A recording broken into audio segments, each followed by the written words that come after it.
আজকের আলোচনায় স্বাগত। আমাদের হাতে আনন্দবাজার পত্রিকা, তারিখ ১ নভেম্বর ২০২৫। আর আমরা আজ শুধু শিরোনাম পড়ব না, বরং খবরগুলোর একটু গভীরে যাব। ভেতরের কথাগুলো মানে নির্যাসটা বোঝার চেষ্টা করব। খেলা, রাজনীতি, আবহাওয়া সব মিলেই দেখব। বোঝার চেষ্টা করব ঘটনাগুলোর পিছনের কারণ আর তাৎপর্যটা। আর শুরুতে একটা খবর যেটা নিয়ে সম্ভবত এখন গোটা দেশই দারুণ উত্তেজিত। ভারতীয় মহিলা ক্রিকেট দল ইতিহাস তৈরির একেবারে দোরগোড়ায়। কাল বিশ্বকাপ ফাইনাল। হ্যাঁ, ফাইনাল। প্রতিপক্ষ দক্ষিণ আফ্রিকা।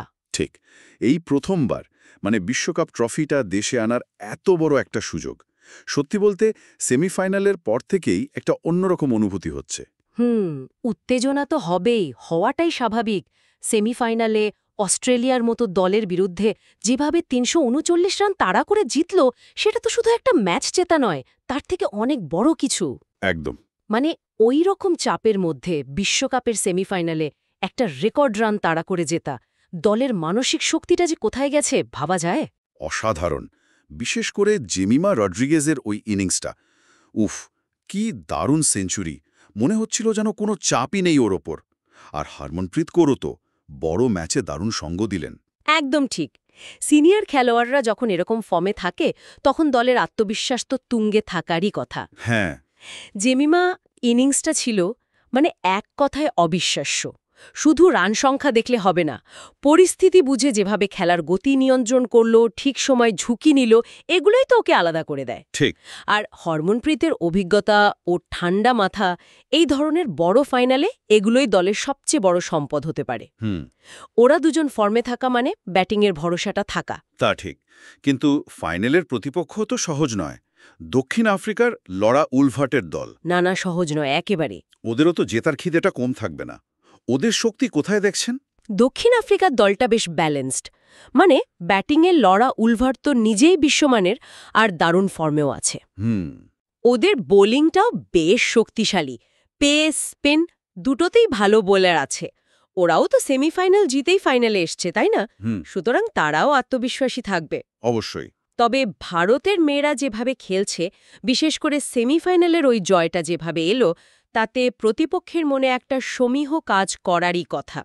আমার মনে হয় এটা শুধু একটা ক্রিকেট ম্যাচ নয়, ভারতের মহিলা ক্রিকেটের জন্য একটা মাইল ফলক ছোঁয়ার মুহূর্ত, একটা নতুন প্রজন্মকে উদ্বুদ্ধ করার সুযোগ। সত্যি তাই, দারুণ বললেন। আশা রাখছি ফাইনালেও এই ছন্দ, এই মানসিক দৃঢ়তাটা ধরে রাখতে পারবে দল। দেশের কোটি কোটি মানুষের প্রার্থনা তো রইলই। আচ্ছা, এই যে মেয়েদের ক্রিকেটের সাফল্যের খবর, এর ঠিক উল্টো দিকে পুরুষদের ক্রিকেটের ছবিটা যেন একটু অন্যরকম লাগছে, তাই না?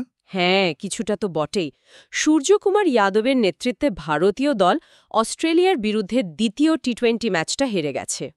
ফলে সিরিজে এখন 0-1 পিছিয়ে। আজ তো রেস্ট ডে, পরের ম্যাচ রবিবার। তার মানে রবিবারের ম্যাচটা খুব গুরুত্বপূর্ণ হয়ে গেল। অবশ্যই। সিরিজে টিকে থাকতে হলে রবিবারের ম্যাচটা জিততেই হবে। টি-20 ফরম্যাটটা এমনিতেই খুব আনপ্রেডিক্টেবল। এখানে একটা ম্যাচ হার মানেই কি চাপটা অনেকটা বেড়ে যায়, বিশেষ করে অস্ট্রেলিয়ার মতো দলের বিরুদ্ধে। চাপ তো বাড়েই। টি-20তে মোমেন্টাম খুব জরুরি জিনিস। একটা হার পরের ম্যাচে নামার আগে একটু হলেও আত্মবিশ্বাসের ধাক্কা দেয়। আর অস্ট্রেলিয়া তো সবসময় কঠিন প্রতিপক্ষ, তাদের মাটিতে তাদের হারানো, সে তো বিরাট চ্যালেঞ্জ। হ্যাঁ, তা তো বটেই। এখন ভারতের সামনে আসল চ্যালেঞ্জটা হলো এই হার থেকে কতটা দ্রুত শিখতে পারে আর ঘুরে দাঁড়াতে পারে। দেখতে হবে আগের ম্যাচের ভুলটা কোথায় হলো, batting, power play, middle over নাকি ডেথ বোলিং। টিম ম্যানেজমেন্ট নিশ্চয়ই এইগুলো নিয়ে কাটাছেড়া করবে। আর সূর্যকুমার যাদবের ক্যাপ্টেন্সির জন্য এটা একটা বড় পরীক্ষা, তাই না? হ্যাঁ, নিয়মিত অধিনায়ক নেই, দায়িত্বটা অনেক বেশি। নিঃসন্দেহে ক্যাপ্টেন হিসেবে দলকে এই অবস্থা থেকে বের করে আনা, প্লেয়ারদের মোটিভেট করা, এটাও তো লিডারশিপের একটা বড় পরীক্ষা। তাই রবিবারের ম্যাচটা শুধু সিরিজের জন্য নয়, দলের ঘুরে দাঁড়ানোর ক্ষমতা প্রমাণের দিক থেকেও খুব ইম্পর্টেন্ট। দেখা যাক ভারতীয় দল কিভাবে এই চ্যালেঞ্জটা নেয়। অবশ্যই। খেলার মাঠের এই টানাপোড়েনের খবরের পাশাপাশি দেশের ভেতরেও একটা বেশ গুরুত্বপূর্ণ ঘটনা ঘটছে আজ। প্রধানমন্ত্রী নরেন্দ্র মোদী ছত্তিশগড় যাচ্ছেন। হ্যাঁ, আর দিনটা ছত্তিশগড়ের জন্যও খুব স্পেশাল। ঠিক, আজ ১ নভেম্বর রাজ্যটার ২৫তম প্রতিষ্ঠা দিবস। 2000 সালে তৈরি হয়েছিল রাজ্যটা, মধ্যপ্রদেশ ভেঙে। হ্যাঁ, তাই আজকের দিনটা রাজ্যের মানুষের কাছে একটা উৎসবেরও দিন। খবরে দেখলাম প্রধানমন্ত্রী এই উপলক্ষে বেশ কিছু উন্নয়নমূলক কর্মসূচির ঘোষণাও করতে পারেন। কিন্তু এই সফরের আরও একটা দিক আছে, তাই না? মানে ছত্তিশগড় তো মাওবাদী উপদ্রুত এলাকা হিসাবে পরিচিত। ঠিক ধরেছেন। এই মাওবাদী উপদ্রুত এলাকা শব্দটা শুনলেই বোঝা যায় পরিস্থিতিটা কতটা জটিল, যেখানে নকশালপন্থী সশস্ত্র গোষ্ঠীগুলোর কার্যকলাপ একটা দীর্ঘদিনের নিরাপত্তার চ্যালেঞ্জ। স্বাভাবিক জীবনযাত্রা, প্রশাসনিক কাজ, উন্নয়ন সবকিছুই ব্যাহত হয়। এই প্রেক্ষাপটে প্রধানমন্ত্রীর সফরটা দুটো কারণে গুরুত্বপূর্ণ। প্রথমত, রাজ্যের প্রতিষ্ঠা দিবসে উন্নয়নমূলক কাজের ঘোষণা। এটা রাজ্যের মানুষের কাছে একটা পজিটিভ বার্তা দেবে, উন্নয়নের প্রতি সরকারের কমিটমেন্ট দেখাবে। আর দ্বিতীয় কারণটা নিশ্চয়ই নিরাপত্তা সংক্রান্ত। কাগজে দেখলাম কেন্দ্রীয় সরকার নাকি আগামী বছরের মার্চের মধ্যে দেশকে মাওবাদী মুক্ত করার একটা লক্ষ্যই নিয়েছে। একদম, এটাই দ্বিতীয় এবং হয়তো আরও বেশি গুরুত্বপূর্ণ দিক নিরাপত্তা। দেখুন, মাওবাদী সমস্যাটা খুব গভীর আর জটিল। শুধু ফোর্স দিয়ে সমাধান হয় না, এটা এখন মোটামুটি সবাই মানে। হ্যাঁ। তাই উন্নয়নকেই একটা বড় অস্ত্র হিসেবে ব্যবহার করার চেষ্টা চলে।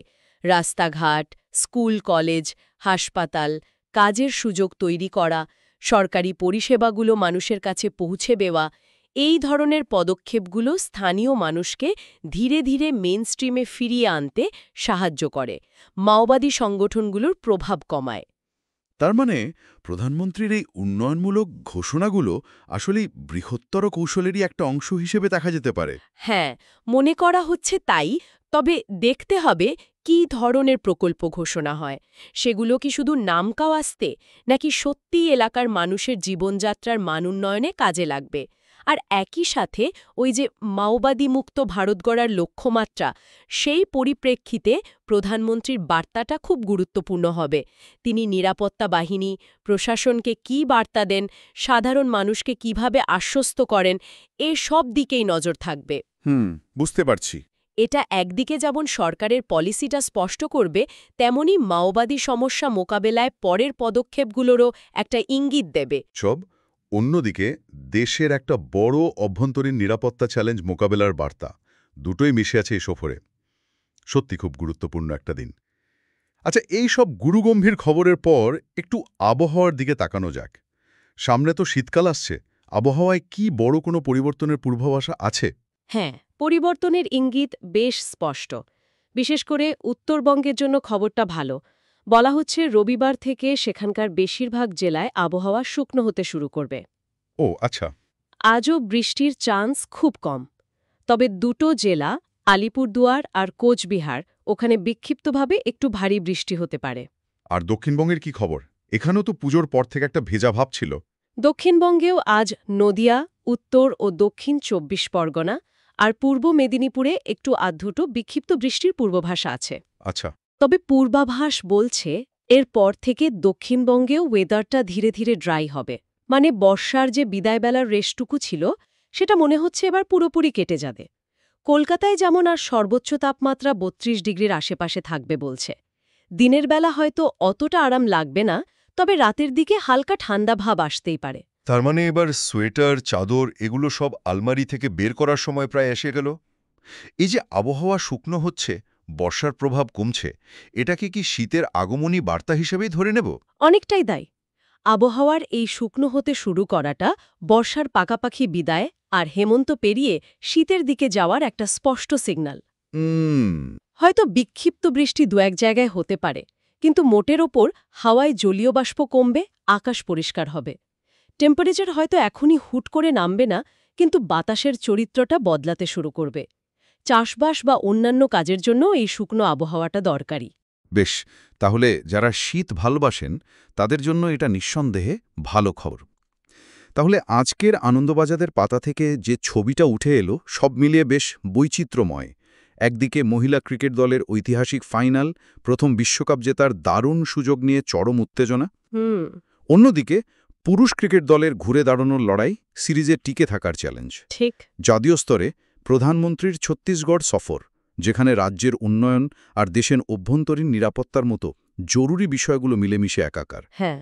আর প্রকৃতির দিক থেকেও একটা পরিবর্তনের ইঙ্গিত, বর্ষার বিদায় আর শুকনো আবহাওয়ার শুরু। ঠিক। আজকের এই আলোচনা থেকে একটা জিনিস বেশ পরিষ্কার, তাই না? এই খবরগুলো হয়তো আলাদা আলাদা ক্ষেত্রের, খেলা, রাজনীতি, আবহাওয়া, কিন্তু একটু ভাবলেই বোঝা যায় এগুলো সবই কিন্তু দেশের সামগ্রিক পরিস্থিতির সঙ্গে কোনো না কোনোভাবে জুড়ে আছে। একদম। যেমন খেলার মাঠে সাফল্য বা ব্যর্থতা, সেটা আমাদের জাতীয় গর্ব, আমাদের আত্মবিশ্বাসের উপর প্রভাব ফেলে। আবার দেশের কোনো একটা অংশে নিরাপত্তা পরিস্থিতি কেমন, সেখানকার উন্নয়ন কতটা হচ্ছে, সেটাও দেশের সামগ্রিক স্থিতিশীলতার জন্য খুব জরুরি। ঠিক বলেছেন। এমনকি আবহাওয়ার বদলও তো আমাদের জীবনযাত্রা থেকে শুরু করে অর্থনীতি সবকিছুর উপর প্রভাব ফেলে। আজকের এই খবরগুলো যেন সেই বড় ছবিটারই একটা টুকরো অংশ। সত্যি। একদিকে যেমন খেলার মাঠে দেশকে গর্বিত করার একটা চরম মুহূর্তের অপেক্ষা, তেমনি দেশের ভেতরেও দীর্ঘদিনের একটা সমস্যা সমাধানের চেষ্টাও চলছে। দুটোই সমান গুরুত্বপূর্ণ। আর এখানেই হয়তো আজকের আলোচনার শেষে একটা প্রশ্ন রেখে যাওয়া যায়, মানে ভাবার জন্য। একদিকে যখন মহিলা ক্রিকেট দল প্রায় ইতিহাস গড়ার মুখে দাঁড়িয়ে, সেই সাফল্যের আলোয় পুরুষ দলের ওপর কি প্রত্যাশার চাপটা আরও একটু বেড়ে গেল? ইন্টারেস্টিং প্রশ্ন। নাকি খেলার মাঠের এই দুটো ঘটনাকে সম্পূর্ণ আলাদাভাবেই দেখা উচিত? একদিকে জাতীয়তাবাদের উদযাপন, অন্যদিকে দলের পারফরমেন্সের চাপ। এই ব্যালেন্সটা কিভাবে কাজ করে, এটা নিয়ে ভাবার একটা অবকাশ রইল কিন্তু। দারুণ একটা প্রশ্ন তুলে দিলেন। আজকের এই গভীর আলোচনায় সঙ্গ দেওয়ার জন্য আপনাকে অনেক ধন্যবাদ। ধন্যবাদ।